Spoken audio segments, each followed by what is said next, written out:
ada petir, ya. Petir itu sebenarnya perpindahan, ya, di udara itu ada awan yang memiliki muatan positif dan negatif.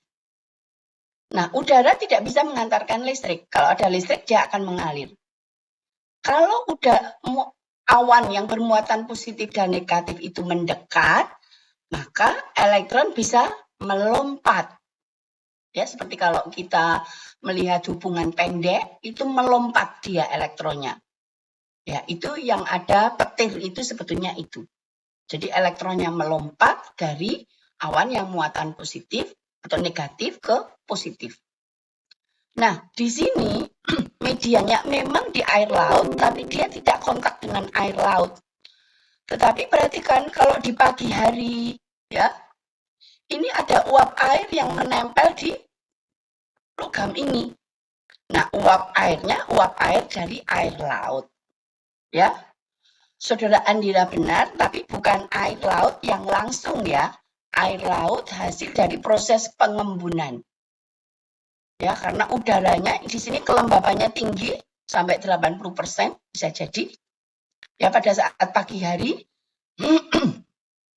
yang dingin itu uap air itu akan mengembun membentuk air, ya, titik-titik air yang melekat di permukaan ini.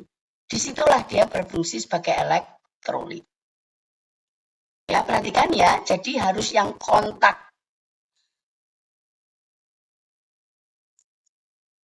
Nah, ini contohnya. Kalau tadi itu korosi general berarti semua yang kontak dengan media korosif itu terkorosi. Biasanya ini gampang dikontrol, artinya ini sudah mulai terkorosi, dilihat ketebalannya berapa, diukur, digosok ini, terus diukur ketebalannya berapa, berkurangnya berapa, berarti kita tahu. Ya, ini paling gampang dikontrol. Karena bentuknya jelek ya ini ya, produk korosinya untuk baja. Ya. Nah, ini galvanic corrosion itu terjadi, perhatikan ya, ditekankan pada dua logam yang berbeda. Dua logam berbeda memiliki potensial berbeda, ya. Ini ada steelnya, kemudian ini ada bautnya. Di steelnya ini biasanya yang terkorosi, karena bautnya lebih lebih tahan korosi dibanding dengan steelnya. Ya, ini stainless screw, jadi bautnya ini stainless steel. Kemudian kadmiumnya, platnya ini sebagai silnya, ya. Nah, perhatikan di sini pada proses, jadi dua logam ini berbeda. Loh, Bu, terus elektrolitnya mana? Ya tadi uap air, bukan udara ya teman. Udara tidak bisa menghantarkan elektron. Tidak ada ionnya. Ya, ada ion tapi dia tidak bisa menghantarkan listrik. Jadi yang disebut elektrolit itu harus bisa menghantarkan ion-ion positif dan negatif. Kalau air bisa menghantarkan ion positif dan negatif. Bukan menghantar listrik, tapi menghantar ion positif dan negatif. Ya, perhatikan. Jadi pada galvanic corrosion ini, hati-hati. Luasan dari anoda dan katoda itu akan menentukan laju korosi. Kalau anodanya lebih kecil daripada katoda, maka dia gampang cepat terkorosi karena dia menyuplai elektron yang membutuhkan elektron sangat besar. Ya, kalau anodanya kecil, anodanya besar, katodanya kecil, ya tidak terlalu nampak korosinya. Ya, gitu. Jarak juga berpengaruh. Jadi laju korosi tergantung pada surface area. Ya, jadi perbandingan luasan antara anoda dan katoda. Jadi anoda yang penampak luasannya lebih kecil dibanding katoda, dia akan cepat terkorosi. Dan sebaliknya, kalau anodanya lebih besar dari katoda, ya berarti dia lebih tahan korosi. Ya bukan tahan korosi, tapi tidak terlalu membahayakan.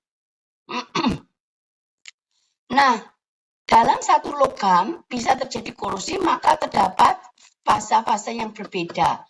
Atau satu tempat ke tempat yang lain, yang satu mengalami deformasi plastis, yang lainnya tidak. Seperti di pipa-pipa yang di bengkokan, di elbow itu seringkali terjadi korosi. Ya, dari sisi logamnya di elbow itu ada tegangan sisa. Ya, jadi dia akan cenderung melepaskan tegangannya tadi, ya, bereaksi dengan lingkungannya. Ya, yang dia di deformasi plastis yang di elbow. Dari sisi media korosifnya, selain dia terkorosi, dia juga akan memukul, ya, pada saat dia berbelok, kalau alirannya cukup cepat, dia akan memukul logam, maka akan terjadi korosi erosi, ya, ada 2 korosi nanti terjadi. Oke, teman. Nah, nih, kalau untuk galvanic corrosion, lebih baik kita menggunakan deret galvanik. Ya, ini series adalah deret. Ya, kita akan lebih mudah. Kalau bisa, kita menggunakan 2 logam dikoppel itu yang berada di dalam 1 kurung ini relatif sama. Ya, 1 kurung. Kalau berbeda, maka yang berada di bawah ini, deret ini, dia akan cenderung terkorosi. Oke, ini. Brackets indicate similar base metal, unlikely to cause problems if joined. Ya, karena base metalnya sama, jadi kecenderungan untuk terkorosinya itu sangat kecil. Ya, ini monel, ini kan base-nya nikel. Ya, ini. Oke, teman. Nah, ini contoh galvanic corrosion. Ya, hindari bentuk perbandingan antara katoda dan anoda besar. Artinya, luasan katoda lebih besar anoda. Hindari itu. Kalaupun saudara akan menggabung 2 logam yang berbeda. Buat yang katodanya lebih kecil dibanding dengan anodanya. Ya, kalau ini anodanya lebih kecil dibanding dengan katoda, jadi akan tampak sekali. Oke.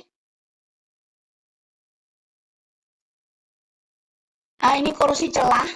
Korosi namanya crevice. Crevice itu celah. Yang disebut celah itu apa? Ruangan antara 2 permukaan, perhatikan ya, yang memungkinkan elektrolit itu terjadi stagnasi. Ya, elektrodnya ini terjadi stagnasi. Kalau dia stagnan, maka yang terjadi korosi ini hanya di permukaan ini saja. Loh, mengapa Bu nggak di permukaan? Di permukaan ini elektrolitnya itu mengalir dengan lancar. Jadi ada banyak elektron di sini. Kalau di sini enggak. Ya, awalnya terjadi korosi general, kemudian karena satu sisi ya elektronnya awalnya di sini elektronnya dilepas dipakai di permukaan yang di celah ini. Tapi lama-lama menipis kebutuhan ion negatifnya, oksigennya menipis, terutama kalau elektrolitnya mengandung ion Cl-. Ini bahaya. Ya, dia cenderung ini mekanismenya mirip dengan korosi sumuran. Ya, maka elektronnya tidak digunakan di permukaan ini lagi, tapi dia mencari, karena oksigennya di sini menurun, maka dia mencari keluar oksigennya. Jadi reaksi reduksi terjadi di luar, di mana di luar ini, di luar celah ini, aliran ini lancar, sedangkan di sini akan terjadi reaksi oksidasi, melepas elektron banyak. Nah, di bagian ini karena muatannya banyak positifnya, dia cenderung mengambil negatif di sini. Ya, negatif di sini yang gampang diambil apa ya ini? Yang reaktif itu ion Cl. Akhirnya Cl ini akan bereaksi dengan ion positif membentuk garam. Garam Cl kalau ada di dalam air dia akan terurai. Ya, ionnya ini akan menangkap oksida, Cl-nya akan menangkap M lagi. Ya, nah Cl-nya ini disebut membuat logamnya ini nanti terkorosi secara otokatalik. Jadi mengapa di daerah yang celah-celah begini, ini korosinya bisa dalam sekali. Ya, itu. Nah, perhatikan celah ini bukan hanya ruang, yang utama adalah suatu kondisi yang bisa menyebabkan terjadinya stagnasi media korosif. Jadi yang berfungsi sebagai celah bisa kotoran, ya. Kalau saudara hujan itu ya, di kendaraan saudara itu ada lempung-lempung tanah yang mengandung air itu, maka kalau sudah biarkan dia kering, maka di bagian bawah itu ya kotoran yang tidak sudah bersihkan di knalpot atau di mobil atau apa, maka korosinya akan semakin dalam. Ya, di situ terjadi korosi celah. Karena kotoran tadi menangkap elektrolit. Ya, dia berfungsi sebagai celah. Oke, teman. Nah, ini korosi celah ini. Ini apa? Ini tempat packing. Ya, di sini.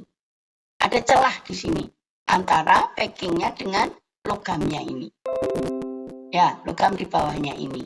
Biasanya kalau baut itu kan selalu ada silnya ya. Nah, sil yang bukan terbuat dari logam, misalnya dari karet, dengan umur waktu dia elastisitasnya akan berkurang. Nah, kalau elastisitas berkurang, dia cenderung menangkap elektrolit air di bawahnya. Ya, sehingga elektrolitnya stagnan, maka akan terjadi korosi celah. Oke, teman. Nah, ini bagaimana cara untuk mencegah terjadinya korosi celah? Ya, jadi kalau bisa sambungannya jangan baut, karena kalau baut itu biasanya pasti ada celah antara ulir-ulirnya, yaitu cenderung menangkap elektrolit, ada stagnasi di situ. Nah, pengelasannya kalau bisa menggunakan penyambungannya menggunakan sambungan elas, ya, jika bisa, ya. Jika tidak bisa ya dibuat baut ini logamnya sama kalau bisa, atau dikontrol kebersihannya, ya. Ini dibuat gasket yang tidak menyerap air, ya. Ini use non-absorbing gasket, nih.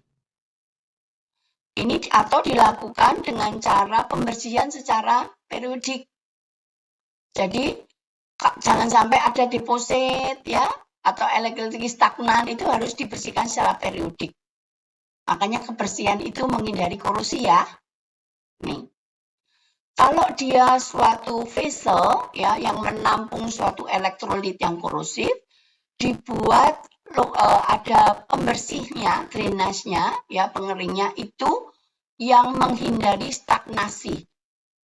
Ya biasanya kalau penampung air itu ya air kan tandon itu ya, ada tandon atas, itu pembuangannya ada di bawah, tepat di bawahnya, bukan di samping tapi di bawah. Artinya semua airnya itu harus keluar ya di lubang paling bawah, kondisinya paling bawah. Ya, jadi menghindari stagnasi media korosi. Nah, pitting corrosion itu sebenarnya sama dengan mirip dengan crevice, tapi stagnasinya terjadi lokal-lokal. Kalau stainless steel itu tahan korosi, general corrosion, tetapi dia lebih sensitif terhadap korosi sumuran. Mengapa disebut sumuran? Ya karena lokasinya kecil sekali dibanding dengan kedalamannya, ya. Luasannya yang terkorosi ini itu lebih kecil dibanding dengan yang kedalamannya. Ya, kalau bisa permukaannya jangan kasar. Kalau permukaan kasar akan memungkinkan stagnasi, ya kecil-kecil, maka ada terjadi pitting. Jadi pitting dengan crevice itu bisa saling membantu. Kalau terjadi pitting banyak mengumpul bisa terjadi crevice. Atau crevice, kemudian lokasi yang tertentu semakin ke dalam jadi pitting. Ya, ini. Lainnya dibaca sendiri. Ini sepertinya sudah Bukis jelaskan ya, korosi batas butir. Ini banyak terjadi pada baja tahan karat 304. Yang disebut 18.8. Ini terjadi karena adanya presipitasi karbida krom, ya, Cr23C6. Terjadi di batas butir nih, yang merah ini. Sehingga di batas butir yang lain akan kekurangan krom. Karena semuanya mengumpul di sini, di sekelilingnya ini akan kekurangan. Ya. Nah, dia akan kekurangan, maka di daerah ini tidak bisa membentuk lapisan pasif. Jadi kalau permukaan ini kontak dengan media korosif, maka daerah yang kekurangan krom ini, bukan yang merah ya, yang sekelilingnya yang putih-putih ini, akan terserang korosi. Karena kebetulan ini terjadinya di batas butir, ya batas butir yang terkorosi. Ini zone depleted of chromium. Yang putih ya, yang merah ini justru kromnya tinggi. Karena ini ada presipitasi CR2, CR23C6. Nah, CR23C6 itu terjadinya antara temperatur 500 sampai 800. Ya, jadi dihindari pendinginan lambat pada kisaran temperatur ini. Jadi caranya bagaimana? Dipanaskan sampai di atas temperatur 800, ditahan, kemudian didinginkan. Pada saat mencapai temperatur ini harus didinginkan dengan cepat, ya, supaya tidak terjadi ini. Oke, teman. PPT itu disebut precipitate, ya. PPT ini precipitate. Jelas ya, teman? Nah, karena di sini retak, ada tegangan, maka kalau dia terkorosi, korosi bisa merupakan awal retak karena menjadi tidak smooth permukaannya, ya. Dia tidak awal retak, kalau dia kena tegangan, keretakan ini bisa merambat di batas butir. Ini disebut, ya, grains fall out of crack rundown, ya. GB itu grain boundary, ya, grain boundary. Oke, teman. Nah, biasanya hasil proses pengelasan itu terjadi pada hasil proses pengelasan itu terjadi di daerah HAZ. Ya, ini munculnya kalau dia digunakan, hasil proses pengelasan ini digunakan kontak dengan media korosif, maka ada butir-butir kecil ini muncul, ya, bukan di logam lasnya, tetapi di kanan kirinya, di daerah HAZ-nya yang disebut heat affected zone, ya.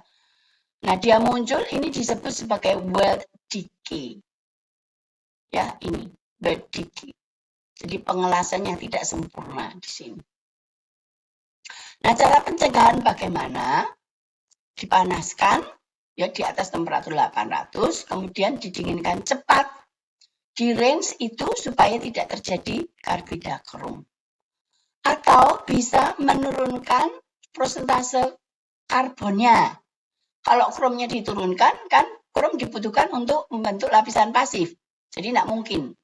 Justru kromnya dinaikkan. Yang diturunkan adalah kandungan karbonnya. Ya, ada istilah 304L. Atau cara penyelesaiannya ditambahkan unsur penstabil. Contohnya niobium atau titanium di dalam baja ini. Sehingga muncul 316. Ya. Itu ditambahkan stabil. Mengapa? Ini afinitasnya terhadap karbon itu lebih tinggi dibanding dengan Cr. Jadi sebelum terbentuk karbidakrom, terbentuk karbida titanium dulu. Ya, jadi kromnya masih bisa berfungsi untuk membentuk lapisan pasif. Ya, mengapa ini disebut penstabil? Ya, penstabil karbida. Oke, teman. Nah, ini yang Buki sampaikan tadi. Korosi-erosi pasti disebabkan oleh erosi. Ya, yang disebut erosi itu karena biasanya di permukaan logam ini ada lapisan pasif. Ya, kalau velocity-nya cukup besar, terjadi erosi, maka lapisan pasif di dalam permukaan logam ini akan lepas akibat adanya kecepatan yang cukup tinggi. Ya, sehingga ini dia terkorosi. Sebentar ya teman ya, sebentar aja.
Halo, halo, masih di sana?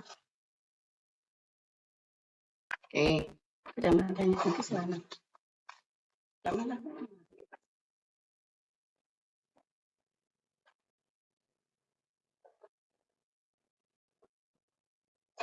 Pakai kacamata, oke, nggak bisa.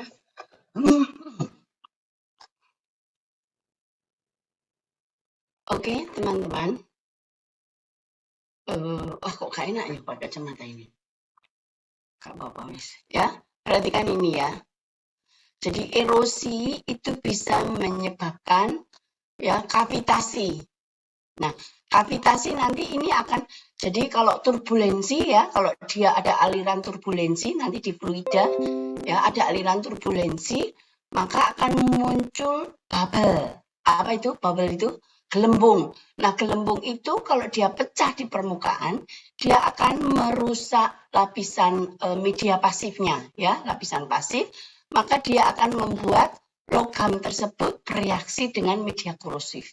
Sehingga akan muncul korosi kavitasi. Bentar, pakai ini nggak enak ini.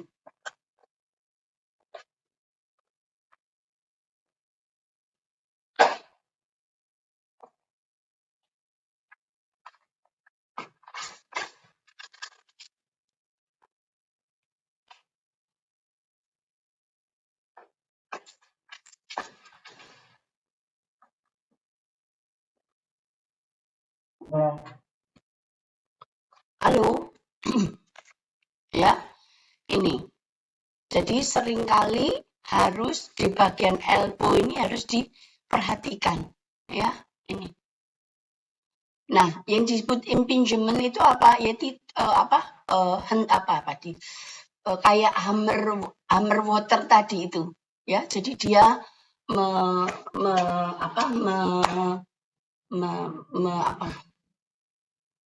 menghantam ya, menghantam. Apalagi kalau di dalam media korosif. Ya, Saudara Nafi? Halo? Ya, Saudara Hanafi?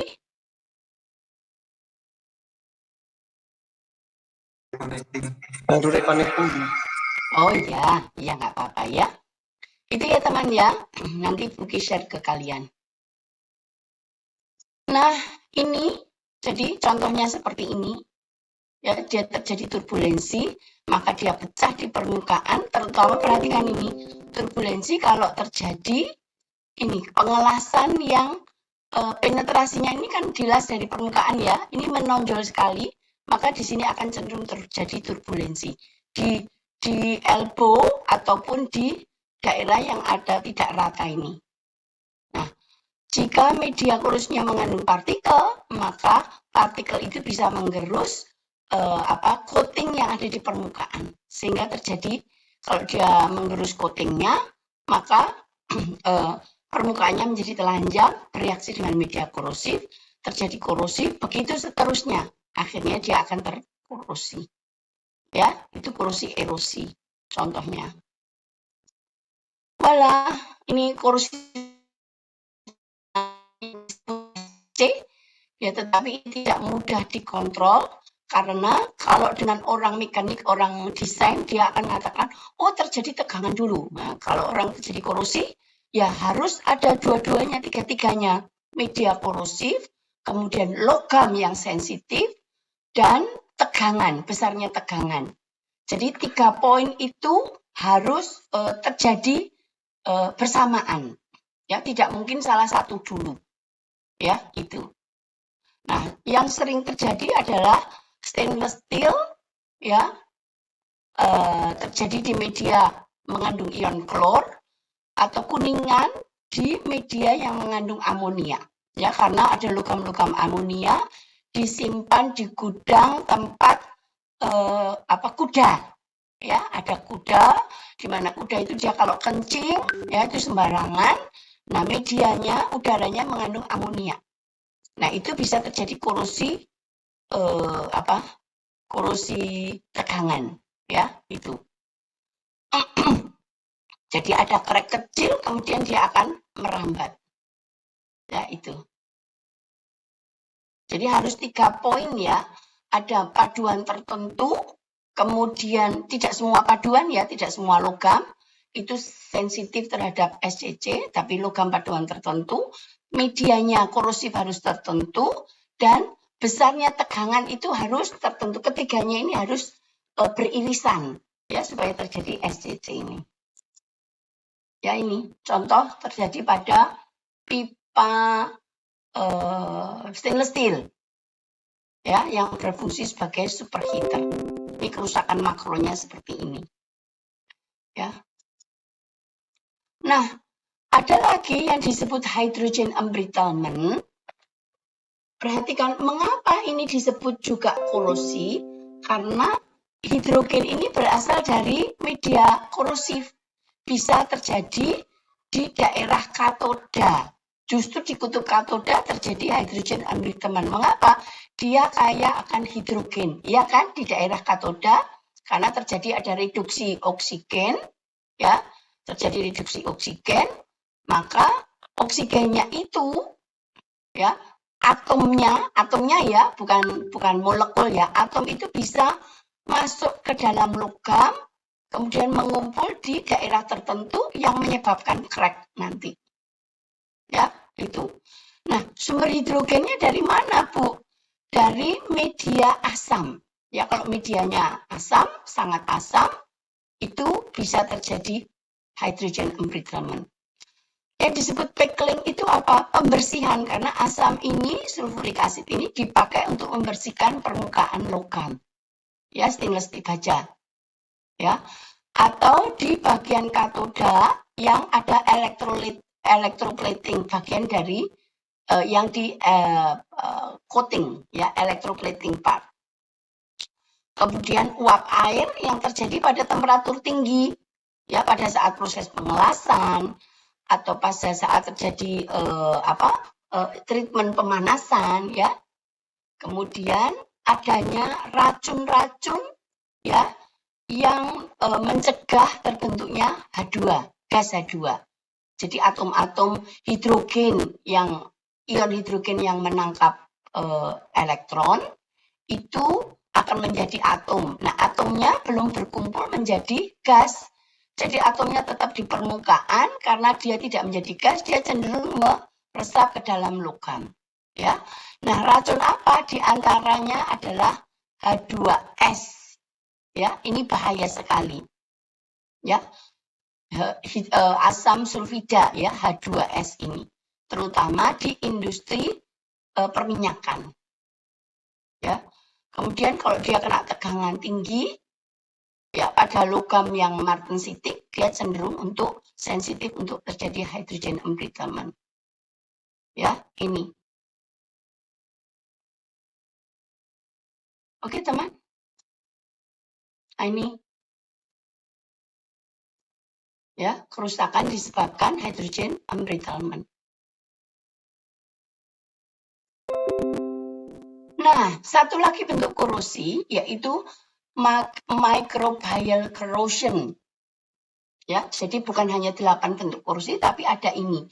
Artinya apa? Bukan microbial, itu artinya mikrobiologi.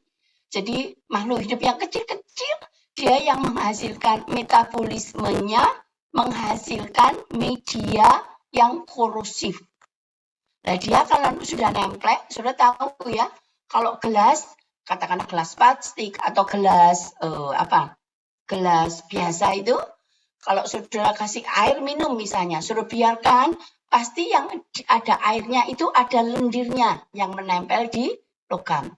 Nah, itu adalah microbial, ya.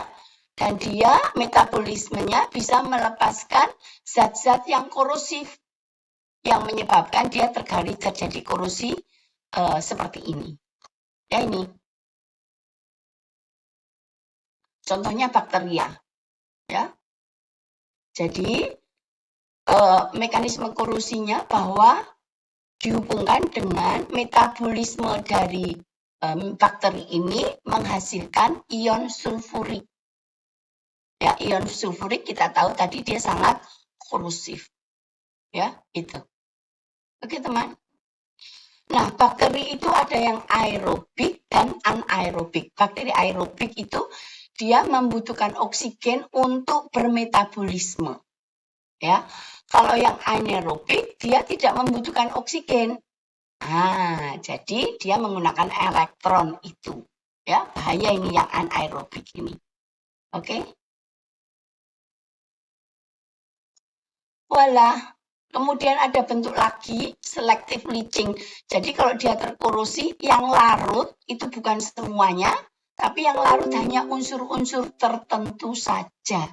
Ya, contohnya ini desensification yang terjadi pada kuningan. Jadi yang larut itu hanya ion Zn saja. Ya, beras adalah paduan tembaga dan Zn. Kalau yang larut Zn, jadi enggak bolong. Tapi menjadi rapuh, ya. Jadi logamnya itu kayak terjadi pori tapi kecil-kecil gitu, karena yang larut hanya unsur tertentu. Jadi menjadi rapuh, tidak lubang tapi rapuh. Karena dia rapuh, kalau dia kena tegangan tertentu, maka dia bisa, yang rapuh itu bisa lepas, ya, berpori dia. Atau pada besi tuang kelabu, maka grafitnya yang lepas. Ya, besi tuang kelabu kan mengandung grafit berbentuk flake ya. Grafitnya yang lepas. Jadi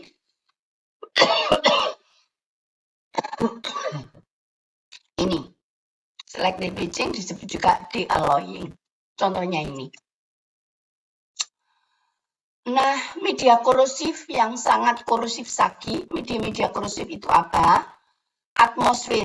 Mengapa? Perhatikan ya, atmosfer itu bukan udaranya, tetapi uap airnya. Mengapa? Kalau sudah lihat di pantai itu lebih korosif dibanding dengan di pegunungan. Ya, mengapa? Karena di pantai itu uap airnya banyak mengandung ion klor. Uap air laut, ya. Kemudian media mengandung pelarut air, ya, tanah, asam, bersifat basa, ya, pelarut itu pada umumnya air, ya. Kemudian garam cair, logam cair, ya, semuanya yang cair itu bisa berfungsi sebagai media korosif, ya, itu. Kemudian air laut, ya. Jadi untuk mencegahnya ini hati-hati ya, hati-hati untuk bukan prevalen. Hati-hati untuk uap air yang banyak mengandung oksigen. Ya, apalagi uap air laut. Ya, maka akan sangat bahaya. Kemudian air laut di mana dia mengandung garam sebesar 3,5%. Jadi kalau ingin melakukan observasi korosi air laut, biasanya dibuat air laut tiruan, ya, air di mana 3,5% garam dimasukkan. Bisa ditambah unsur-unsur lain karena di dalam laut itu ada banyak unsur-unsur lain selain garam. Sedangkan kalau air kan hanya H2O, kadang ditambah unsur tertentu, ya, ini. Oke, ini bisa saudara baca. Bagaimana cara mencegahnya? Dengan proteksi katodik, anodik, kemudian desain, jangan sampai ada stagnasi, ya. Harus pengeringannya harus bagus, mudah dicuci, ya. Dengan coating, perhatikan hati-hati, bisa dilapisi logam itu dengan grease atau oli, ya, hanya untuk sementara, supaya tidak menempel kotoran itu. Ya, kalau sudah ingat itu, zaman dulu itu kalau sepeda musim hujan itu dikasih oli, di peleknya itu dikasih oli supaya air hujan atau lumpur-lumpur, ya, itu tidak menempel di peleknya sepeda, ya. Kemudian di coating itu dengan dicat. Yang penting coating itu sebetulnya apa? Menghindarkan kontak antara logam dengan media korosif. Karena 4 persyaratan korosi tadi ada 4, ya, itu. Ya, mengubah lingkungan, bagaimana kecepatannya. Bukan berarti kecepatan yang paling rendah itu, yang rendah sekali itu tahan korosi, enggak. Justru kalau kecepatan Frida air itu rendah sekali, maka cenderung terjadi stagnasi, ya, terjadi endapan, malah terjadi korosi celah. Mengapa? Dalam suatu aliran itu kecepatannya dalam suatu range tertentu, ya, tidak boleh terlalu rendah, tidak boleh terlalu tinggi, ya, tuh. Kemudian temperaturnya tidak boleh terlalu tinggi, konsentrasinya, ya, tidak boleh terlalu tinggi, begitu. Oke, ini. Nah, selain itu juga kontrol lingkungan. Jadi lingkungannya bisa dikontrol dengan menambah inhibitor. Ya, inhibitor itu zat kimia yang ditambahkan untuk mengurangi agresivitas dari media korosif atau untuk membentuk lapisan pelindung di permukaan, ya, supaya tidak ada kontak dengan media korosif. Nah, ini suatu zat kimia yang sengaja ditambahkan untuk menghambat reaksi korosi, ya. Nih, ini biasanya untuk yang media tertutup, inhibitor itu. Kalau terbuka sulit. Dengan coating, nah ini, ya, dengan coating. Perhatikan tadi Buki sampaikan, kalau terjadi scratch, ya, ini baja di coating dengan ZN, ya, diproses galvanizing. Kalau terjadi goresan, maka ada anoda dan katoda. Tetapi karena Zn posisinya di bawah Fe, ya, yang menyusun baja, maka yang terkorosi adalah Zn-nya. Tetapi kalau baja di coating dengan Sn, ya, Sn, di mana Sn itu lebih katodik dibanding dengan Fe. Kalau tidak terjadi goresan bagus, tapi kalau terjadi goresan, maka Sn ini, baja ini atau Fe ini berfungsi sebagai anoda. Pelindungnya malah tidak terkorosi, yang terkorosi di bagian bawahnya ini. Ya, nanti terjadi korosi celah bahaya atau pitting corrosion. Ya, perhatikan ini. Begitu ya, teman. Sistem proteksi katodik anoda tumbal. Jadi anoda yang ditumbalkan ini Zn dengan steel atau krom dengan steel atau ada lagi satu lagi apa? Aluminium, bukan krom ya. Aluminium dengan steel. Aluminiumnya yang dikorbankan. Ya, ini anoda tumbal. Oke, teman. Nah, ini tadi waktu diproteksinya seperti ini. Ya. Jadi ditambahkan, jadi baja ini dilindungi di dalam tanah. Terus yang dikorbankan apa? Ditambahkan ada logam lain yang berfungsi sebagai anoda. Yang dia cenderung terkorosi dibanding dengan baja dan harus dihubungkan dengan media, dihubungkan dengan kabel. Ya, ini yang mengalirkan elektron. Jadi magnesium ini yang mengirimkan elektron ke permukaan baja ini. Jadi baja berfungsi sebagai katoda. Kalau di air laut, ini seperti ini. Bisa ini di air laut, bisa juga ini di dalam tanah. Ya, ini.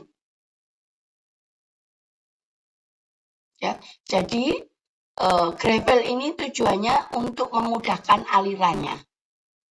Ya, ini anodanya dilindungi. Ini kalau di tanah, di air laut bisa. Ya. Jadi proteksi katodik itu bisa memudahkan anoda yang ditumbalkan, maka makin lama makin anoda ini akan habis. Jadi harus dikontrol. Atau menggunakan GGL. Jadi kalau menggunakan GGL, gaya gerak listrik, ada sumbernya, maka dibutuhkan pengarah, ya, rectifier ini. Pengarahnya tetap dibutuhkan sebagai anoda pembantu, ya. Tetapi elektronnya itu dari pusat. Biasanya ini hanya bisa dilakukan di darat. Kalau di laut tidak bisa. Di laut biasanya lebih banyak menggunakan ini. Ya. Di laut itu bisa menggunakan anoda tumbal. Di laut seringkali hanya menggunakan anoda tumbal. Ya, mengapa di kapal-kapal apa itu banyak ditempel-tempel anoda tumbal di tiang-tiang atau di mana? Di koknya kapal. Kok itu apa? Yang badannya kapal ini yang masuk di dalam air laut, ya. Di beberapa tempat itu dia ditempel. Maka dia dikorbankan, yang dia terkorosi bukan bajanya. Selain coating, karena kalau hanya ini saja ya pasti berat yang ditempelkan di kapal, ya. Jadi harus ada coating, dicat dan ditambah dengan ini untuk mengatasi kalau ada goresan, ya. Nah, untuk yang ini elektronnya bukan dari anoda tumbal, tetapi dari GGL, dari sumber. Biasanya ini hanya bisa dilakukan di darat, ya. Tetap menggunakan anoda, anoda sebagai anoda bantu di sini.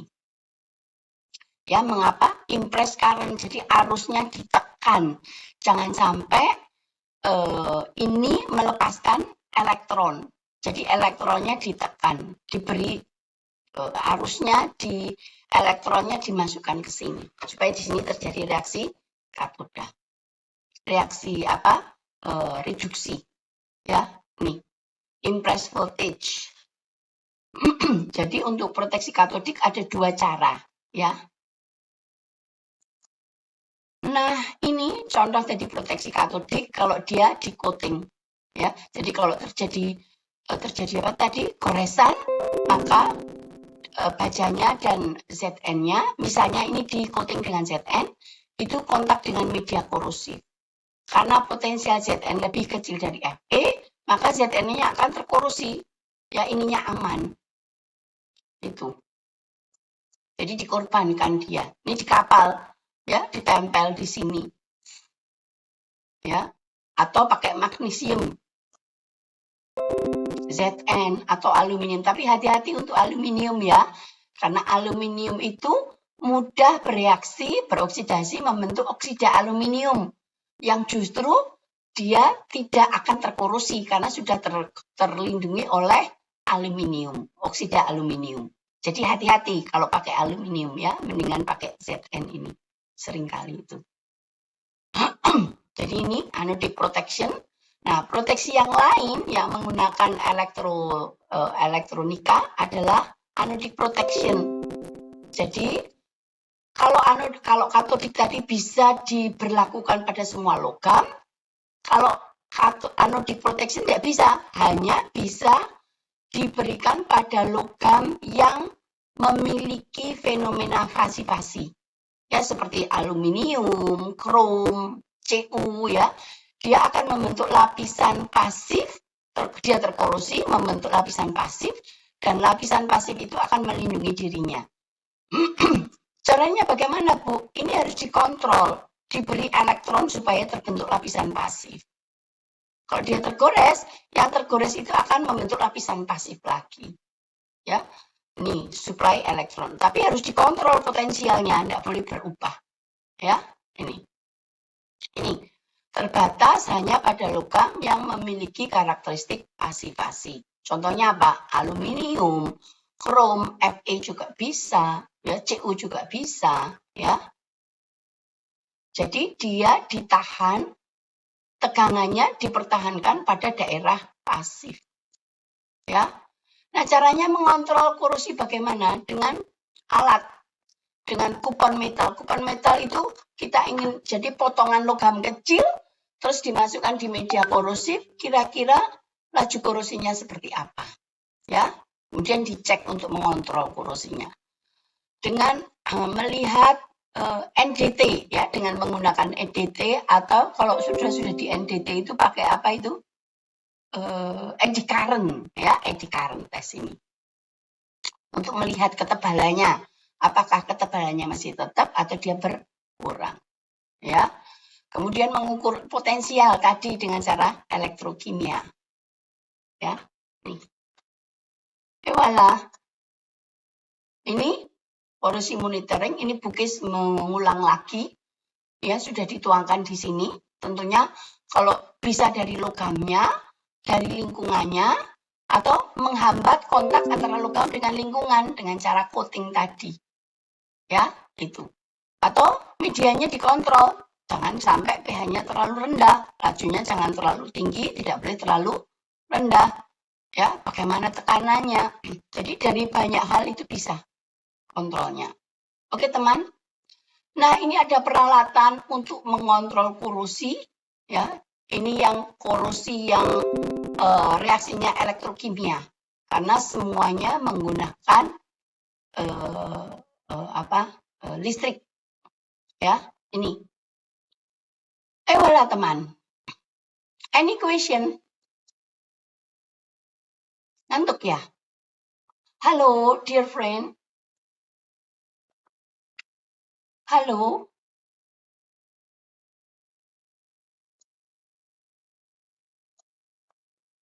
Oke, kalian jumlahnya berapa? Kok cuma 9? Wow, laliannya ngobrol loh. Melok tadi ada banyak, sekarang cuma 9. Satu orang ada 4. Lainnya mana? Dibuka dong, sayang. Ini ada 5, 1, 2, 3, 4, 5. Lainnya mana? Rai, Jo, Toton, Abi, Riko, Eka, Akmal. Loh, kok bodoh? Loh, sing dibuka kok cuman Mbak Daulika, Kezia. Ayo, kamu di mana? Nggak usah pakai background virtual. Nggak usah pakai background virtual. Nanti nggak kelihatan. Nah, jadi kalian totalnya berapa? Ini ada yang sudah di luar ya? Sumpek di dalam ya, nak ya? Kamu di gazebo ya? Cuma lu Simanjuntak ya? Oh iya ya, maaf. Jam 10 kurang.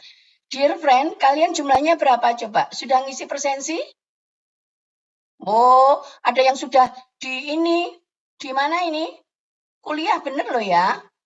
Teman-teman, yang lainnya dibaca sendiri. Tolong, jadi Bukis tidak nambah kuliah lagi. Karena jumlahnya sudah 16. Mas, ojo ngobrol dewe, Bukis ngomong mbak awakmu kowe ngobrol dewe. Rai Akmal Krishna.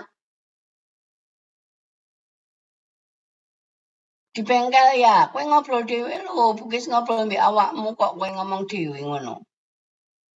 Teman, kalian jumlahnya berapa orang? Terima kasih yang masih ada di kelas. Teman, terima kasih.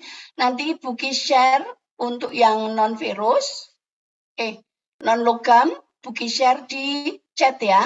Sama korosi Bukis share di chat. Oke? Oh, bukan di chat, di grup aja. Karena ini waktunya kan sudah di kelasnya mau dipakai, ya. Oke, teman. Sudah isi presensi. Nanti Bukis kirim ya, lainnya ya teman ya. Untuk yang lainnya sudah bisa baca sendiri. Nanti Bukis kirim. Oke? Ya, terima kasih untuk bantuan kalian. Terima kasih sekali. Sekali lagi, ujiannya minggu depan. Ya, minggu depan pakai di kelas, tetapi pilihan ganda menggunakan laptop. Masing-masing bawa laptop. Karena pilihan ganda. Oke teman? Jadi tidak boleh bersama-sama seperti ini. Minggu depan. Tetap datang di kelas. Tetap datang. Offline. Oke? Oke. Terima kasih. Bukis tutup ya. Nanti akan Bukis share di grup ya. Materinya. Kalau ada pertanyaan bisa ditanyakan di grup. Oke teman. Ya, terima kasih. Selamat pagi. Terima kasih, Bu. Makasih, Bu. Silakan live. Saya tutup ya.